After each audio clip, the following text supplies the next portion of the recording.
Alright guys, episode 4 na tayo dito sa ating discussion nitong kay OKX wallet, no. So pwede pala natin i-hide yung pinaka-balance natin dito. Itatap mo lang itong assets or yung value dito. So ito yung pinaka-user interface, home. So pwede natin i-select itong more. Nandito pa yung other features, no. Like for example, testnet faucets. Makikita natin dito yung mga potential airdrop, earn hub as well. And dito naman sa trade sa gitna, ayan. So dito natin makikita yung quick actions na tinatawag, no, tulad ng swap at bridge, no. So you can utilize this one. Punta naman natin itong NFT marketplace. Andito lang siya sa gitna. Ayan. So once na ma-select natin ito, dito bumibili at magbebenta o i-manage yung iyong naka-NFTs guys, no. So as we can see, meron ditong mga available NFTs. Ayan, top collections and other inscriptions guys, no.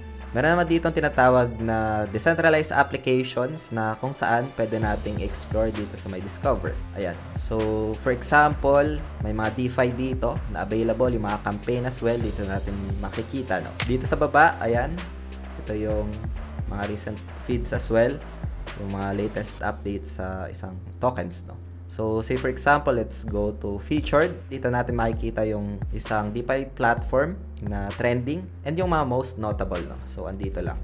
You can also explore this one by just tapping that and then go to Scallop. Mapupunta ka doon sa pinaka-website niya. So, ganun lang siya. Sa settings naman, pwede mong i-manage yung pinaka-security mo.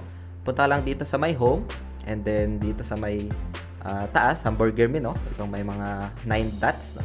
So, select mo lang ito at mapupunta ka dito sa settings, no.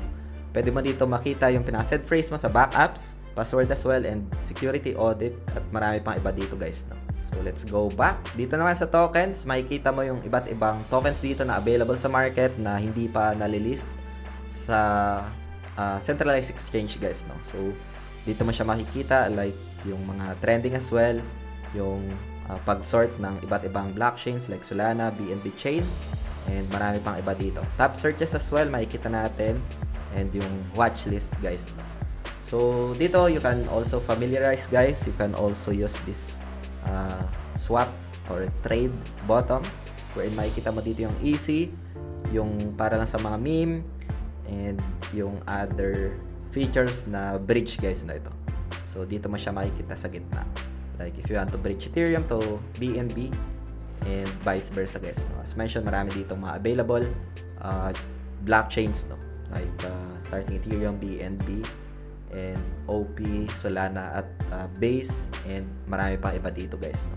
So yun, hope you get some insights dito sa pinaka-user interface nitong si OKX Web3 wallet.